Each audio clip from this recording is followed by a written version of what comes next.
مرہٹے، ہندو مسلمان ریاست نظام حیدرآباد اور ان کے علاوہ اپنی صفوں میں موجود غدار۔ ٹیپو کے خدا کی ذات پر ایمان اور اس کو حاصل یقین کی طاقت کا اندازہ اس واقعہ سے کیا جا سکتا ہے کہ جب وہ قلعہ دھاڑواڑ فتح کرنے کے لیے جا رہا تھا تو اس کے راستے میں دریائے تنگ بھورا حائل تھا۔ اس وقت دریا میں طغیانی آ گئی تھی جس کی وجہ سے سلطانی افواج اسے عبور نہ کر سکتی تھی۔ سلطانی افواج نے دریا کے کنارے کئی دن تک انتظار کیا مگر دریا کی طغیانی تھمنے کا نام نہیں لے رہی تھی۔ اسی عالم میں ایک دن ٹیپو نے جذبات کے عالم میں کہا کہ دریا بھی ہمارے حریفوں کا طرفدار ہے، اس پر بھی گولہ باری کی جائے۔ خدا کی حکمت اور قدرت دیکھیے کہ جب سلطانی افواج نے دریا پر گولہ باری کی تو دریا کا پانی اترنا شروع ہو گیا اور چند گھنٹوں میں ہی دریا کا پانی معمول پر آ گیا۔ سلطان کی بہادری کا اندازہ اس واقعہ سے بھی کیا جا سکتا ہے جو شمیم علی خان نے اپنی کتاب شیر میسور مجاہد اسلام ٹیپو سلطان شہید کے نام سے لکھی، جسے علم و عرفان پبلشرز نے شائع کیا ہے۔ اس واقعہ کے مطابق ٹیپو اپنے ایک فرانسیسی دوست افسر کے ساتھ شکار کے لیے جنگل میں گیا تو ایک شیر اچانک ان کے سامنے آ گیا۔ فرانسیسی افسر نے شیر پر فوراً بندوق تان لی مگر سلطان نے اسے کہا کہ مت گھبرائیں، بندوق ہٹا لیں اور شیر کو آگے آنے دیں۔ شیر غراتے ہوئے سلطان ٹیپو پر جھپٹنے کے لیے اس کی طرف بڑھا تو ٹیپو نے تلوار کے ایک ہی وار سے اسے ڈھیر کر دیا۔ سلطان کو شیروں سے اس قدر رغبت تھی کہ اس نے اپنے محل میں بہت سے شیر پال رکھے تھے۔ شیر اس کو بہت پسند تھا۔ سلطان کا محل اور مسجد کے گنبد شیر کے رنگ میں ہی رنگے گئے تھے۔ اس کا تخت بھی شیر کی صورت کا بنایا گیا تھا۔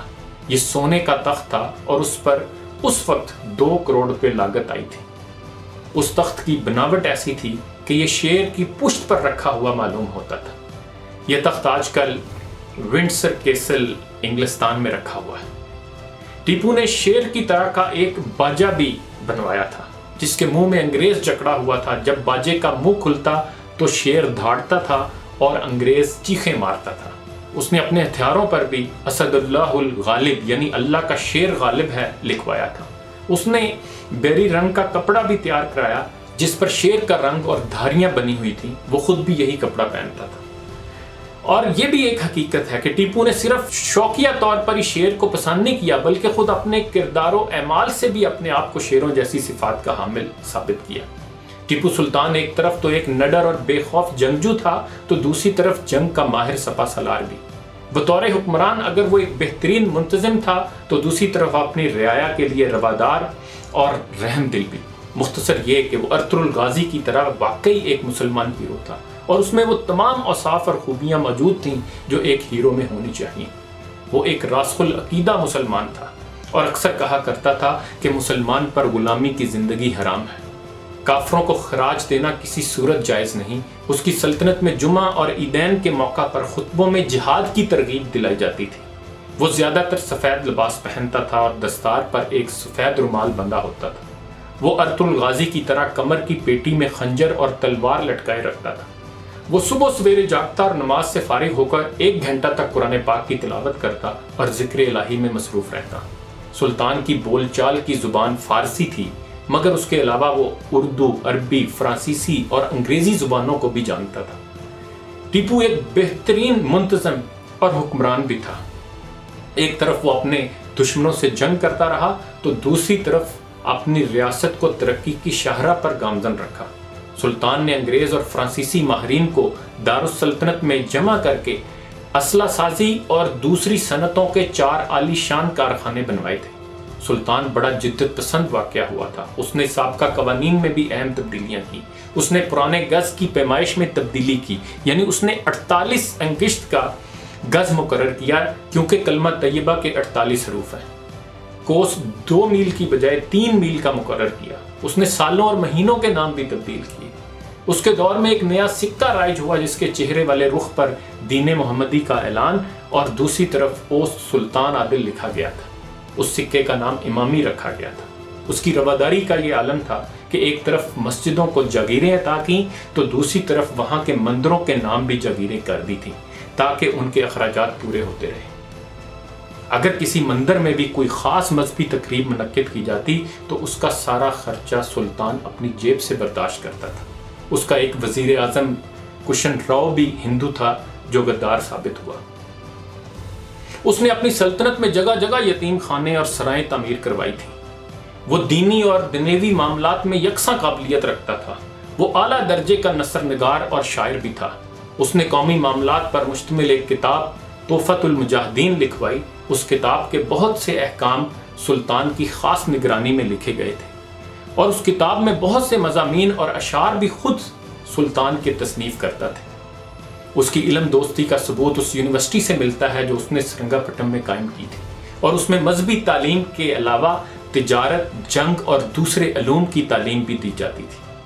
بطور جرنیل اس نے جنگی حکمت عملی اور عسکری تدابیر پر مشتمل فوجی قوانین کا ایک مجموعہ کتابی صورت میں تیار کیا تھا جس کا نام فتوحات غازیاں رکھا گیا۔ اس نے سمندری کمانڈروں کی ایک جماعت قائم کی جس کے 11 اراکین تھے۔ ان اراکین کا لقب مریم رکھا گیا تھا۔ سلطان نے ان کو جہازوں کے نمونے بھیجے تھے کہ اس طرح کے جہاز تیار کیے جائیں، اور جہازوں کے پیندوں کے متعلق تجویز دی کہ تانبے کے لگائے جائیں۔ یعنی بہترین سپہ سالار ہونے کے ساتھ ساتھ وہ امیر البحر بھی تھا اور جنگی بیڑوں کی بناوٹ میں اہم مشورے دیتا تھا۔ اس کی بحری فوج میں تقریباً 20 چھوٹے اور 20 بڑے جہاز تھے۔ بڑے جہازوں پر 70 توپیں رکھی جاتی تھیں۔ ٹیپو ایک ویژنری لیڈر تھا۔ وہ جانتا تھا کہ اگر انگریز ہندوستان میں اپنے قدم جمانے میں کامیاب ہو گیا تو اس کا نتیجہ کیا ہوگا۔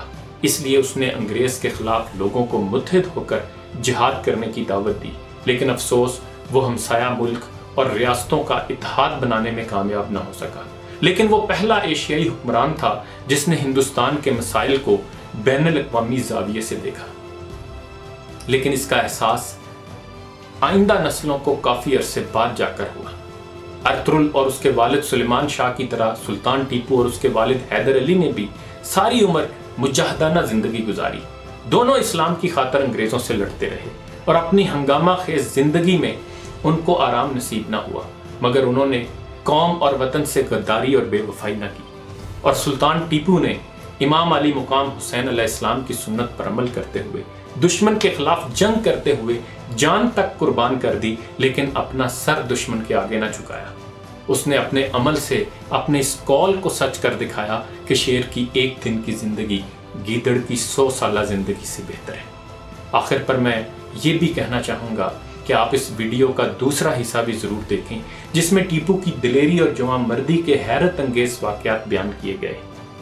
ڈرامہ ارطغرل بھی ضرور دیکھیں اگر آپ نے ابھی تک نہیں دیکھا، اور ٹیپو سلطان کو تو ضرور جانیں۔ انشاءاللہ اسلام کے یہ دونوں ہیروز آپ اور آپ کی نسلوں کے خون کو گرماتے رہیں گے۔ اقبال نے اپنے اردو اور فارسی دونوں کلاموں میں اس کو خراج تحسین پیش کیا ہے۔ اردو میں اقبال کی نظم ٹیپو سلطان کی نصیحت کے نام سے ہے، اور اس کے اشعار پر آپ سے اجازت لیتا ہوں۔ تو راہ نورد شوق ہے منزل نہ کر قبول، لیلا بھی ہم نشیں ہو تو محمل نہ کر قبول۔ اے جوئے آب بڑھ کے ہو دریائے تند و تیز، ساحل تجھے عطا ہو تو ساحل نہ کر قبول۔ کھویا نہ جا صنم کدائے کائنات میں، محفل گداس گرمیے محفل نہ کر قبول۔ صبح ازل یہ مجھ سے کہا جبرائیل نے، جو عقل کا غلام ہو وہ دل نہ کر قبول۔ باطل دوئی پسند ہے حق لا شریک ہے، شرکت میانائے حق و باطل نہ کر قبول۔ اگر آپ نے ابھی تک ہمارا چینل سبسکرائب نہیں کیا ہے تو فوراً اس سبسکرائب کے بٹن پر کلک کر دیں، اور ساتھ ہی بنے بیل آئیکن پر بھی کلک کر دیں تاکہ ہمارے چینل کی طرف سے آنے والی تمام لیٹسٹ اپڈیٹس آپ تک بر وقت پہنچ سکیں۔ بہت شکریہ۔